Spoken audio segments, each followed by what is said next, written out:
Hey everybody, Darren here. Welcome back to Mess with Mopars. August 2nd? What a month July's been. Let me get my fingers out of the way. What a month July's been.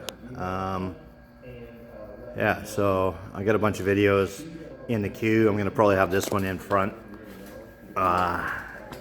Just the way it's working out. My wife and I went to Miles of Mayhem, and it was pretty good. Had a pretty good time. We went with some friends. They all know who they are. So that happened.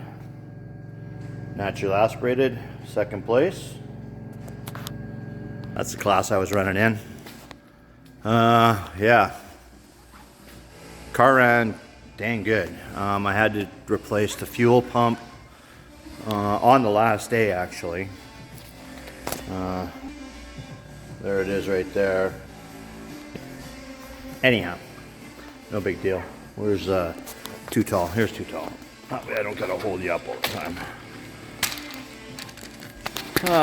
Okay, that's my fingers. Normal stuff. Oh, got some Mike Cotton in the background. Yeah, so I've been back for about a week. My wife's still in Alberta. Miles of Mayhem was pretty good. I had a great time. Met some good people. Mr. Guido was there. Fuck, that car's fast. Yeah. So the only thing we had the problem with was the fuel pump, and I just popped it out, put a new one in. Well, I tried changing the fitting first because that's where I thought it was leaking, and no, it wasn't. It was leaking from the vent hole. Anyhow, neither here nor there. Yeah, so the car is absolutely filthy. Absolutely filthy. It rained first 3 or 4 days there, so I'll have to. While I was there, I got a notification, or well, an email from a subscriber, and I'm sorry I forgot what your name was, but you were having trouble with your fuel line. So today I'm going to go through the fuel line in the Super Bee, and I'm going to go through the fuel line in the 66. They're very similar, but then they're still a little bit different. So the Super Bee, I have stock tank in this B body. And then I put in a fuel pump, or electric fuel pump. So let's see if we can get in here. And I'll spin. Let me grab a light. Let me get a light.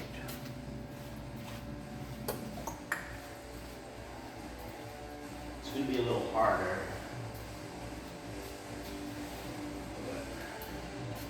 That's not the right light.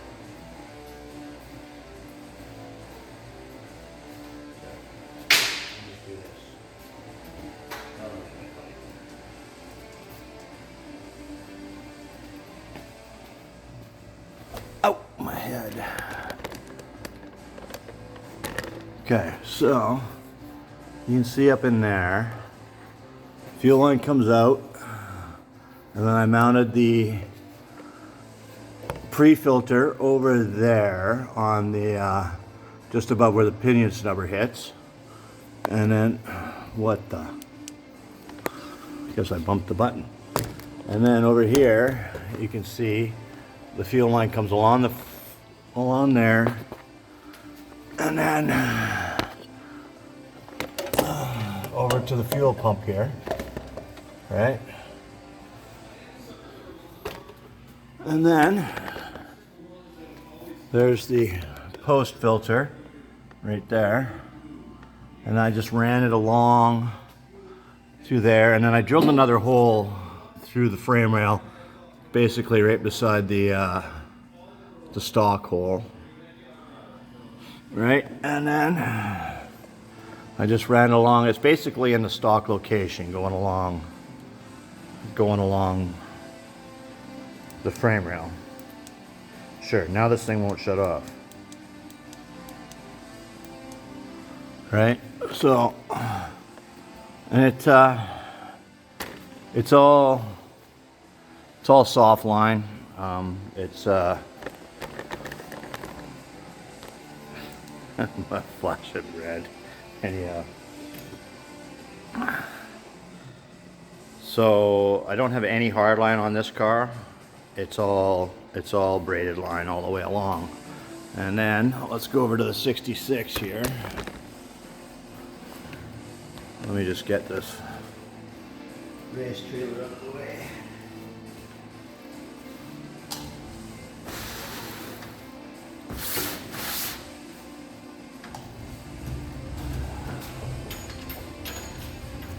Try not to bump you guys. Anyhow. Okay. So this car has a fuel cell.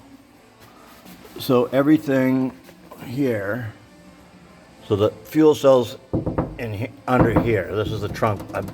We made a trunk pen. So this all comes along, and this is all steel braided line. And then there's a soft line over to the frame rail, and then we go up and around. Didn't get a very smooth transition in my arch, but I don't know that that's a huge deal.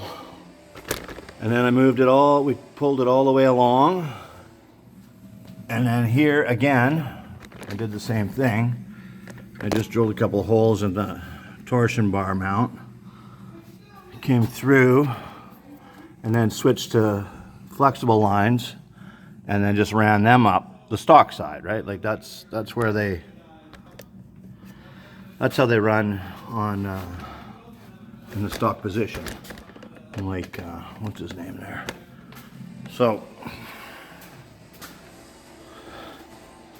you need to have, if you're running a fuel cell or anything, you can't have a solid line going right to the tank. It has to have a flexible line. That way it can move around. And then when it's mounted to the frame rail, it can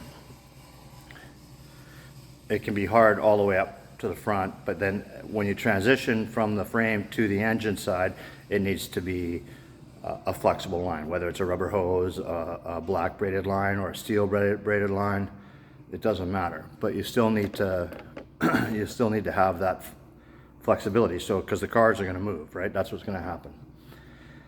All right. Hope that helps. You know, it's all about making it happen. And like I said, I got a bunch of videos from Miles of Mayhem, and we will start posting them. Pardon me. So there you go. Thanks for coming along for the ride. Don't forget to like, subscribe, share, leave a comment. And I'm sorry that I forgot what your name was. I meant to write it down, and totally forgot. Oh well. Have a great day.